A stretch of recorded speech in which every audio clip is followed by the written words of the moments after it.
So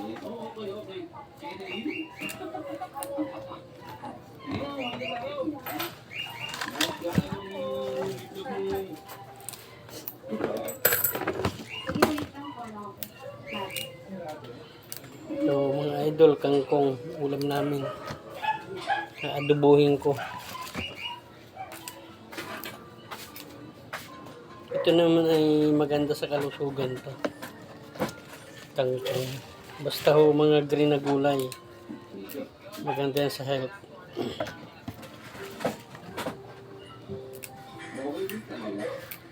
Sarap to adobo.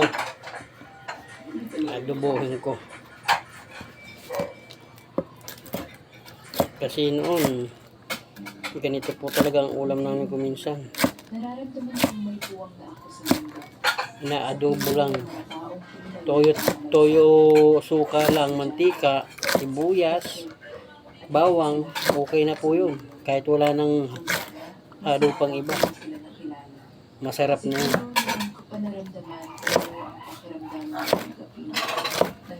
Huwag na natin lagay yung pinakamatigas. Sa malambot lang na part ng katawan ng kangkong.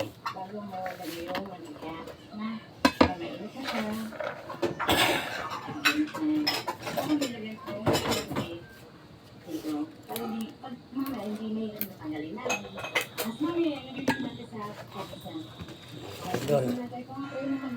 Ito ang ulam namin. Masarap.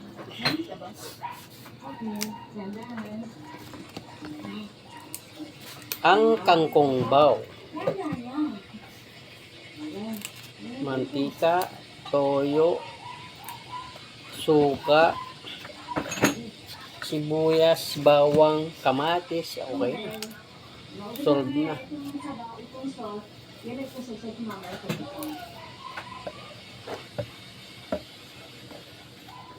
Solve na ang panghapunan. Unti-unti kong nararamdaman ang hindi gamit, hindi pambayad, dami. Mahirap ang pamumuhay ngayon mga idol. Hindi pa pwedeng paggarbo-garbo. Kasi talagang napakahirap.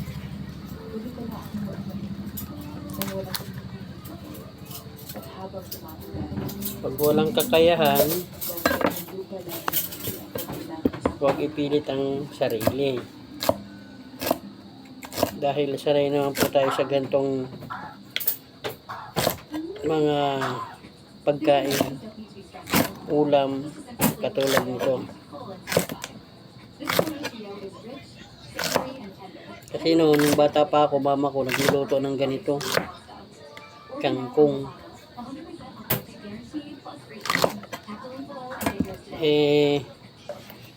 Tatay ko at nanay ko nung nagtatrabaho sa pabrika, nung grade 4 na ako na rin nag-aasikaso noon, mga time na yon.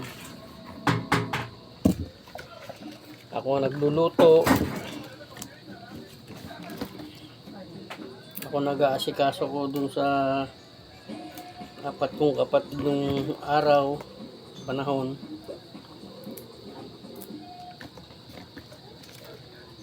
Pag ako nagluto ng ganito, ginaya ko mama ko noon. Pinapanood ko yung luto niya noon, pagluluto niya. Pero pag walang ganito, tama kami sa pata. Pata po yun, yung patapik-tapik sa asin.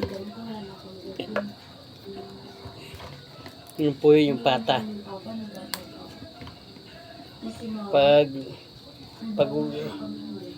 Pag hindi naman po pata, na patapik-tapik sa asin, usa. Pagkakain kami, usa naman. Usa ang ulam. Masarap po yun. Usapan. Usapan na magkikwentuhan kayo ng lechon, inihaw na manok, sinigang na baboy. Yun po yung usa. Sarap po yun. Yan. Kaya tandaan nyo po ha, Pag wala po kayo ng ulam talaga, pwede na po yung pata. Socialty pakinggan pagka pata. Yung patapik-tapik sa mantika, may kasamang disabog. Disabog na asin. Sarap na po yun. Kung wala naman, kung ayaw nyo naman ng disabog na asin, yung may toyo. Yun. Simang toyo at si pata. Patapik-tapik sa asin. So ito ay sa basurahan.